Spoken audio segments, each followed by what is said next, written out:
आणि आता नाशिकमध्ये जाणार आहोत। नाशिकमध्ये सकल हिंदू समाजानं मोर्चा काढलेला आहे। नाशिकमधल्या धर्मांतरण प्रकरणाच्या निषेधार्थ हा मोर्चा काढण्यात आलेला आहे। ही बाईक रॅली काढण्यात आली आहे, आपण पाहतोय। अधिक माहिती घेऊयात आमचे प्रतिनिधी प्रांजल कुलकर्णी यांच्याकडून। प्रांजल, काय सध्या तिथे परिस्थिती आपण पाहतोय? मोठ्या प्रमाणात लोक या मोर्चामध्ये सहभागी झालेले दिसतात।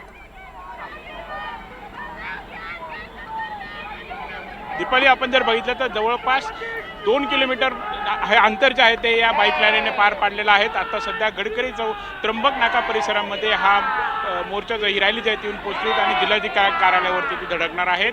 देवयानी फरांदे त्या भाजपचे आमदार आहेत, ते या संपूर्ण बाईक रॅलीचं नेतृत्व हे करतायत। मोठ्या संख्येने खरं तर या महिला रणरागिणी ज्या आहेत त्या सहभागी झालेल्या आहेत। हिंदू सकल मोर्चाचे विविध संघटना असतील, विविध ज्या हिंदू संघटना आहेत त्यामध्ये सहभागी झालेल्या आहेत। यासोबतच भाजपचे पदाधिकारी असतील, कार्यकर्ते यामध्ये मोर्चामध्ये जे आहेत, बाईक रॅलीमध्ये जे आहेत ते त्यांनी उत्स्फूर्तपणे सहभाग हा नोंदवलेला आहे।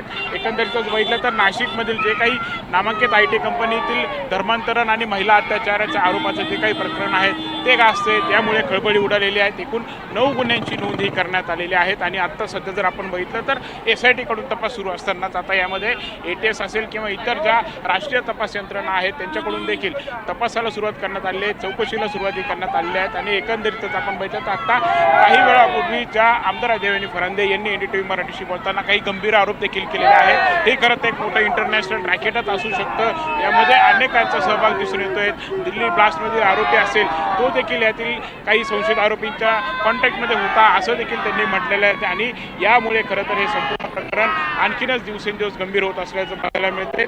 यामध्ये एकूण 7 आरोपींना, आता जे संशयित आरोपी आहेत त्यांना अटक करण्यात आली आहे। मात्र यातील एक निदा खान ही जी महिला आरोपी आहे ती अजूनही पोलिसांच्या हाती लागलेली नाही आहेत आणि त्यामुळे हा देखील चर्चेचा विषय ठरतोय।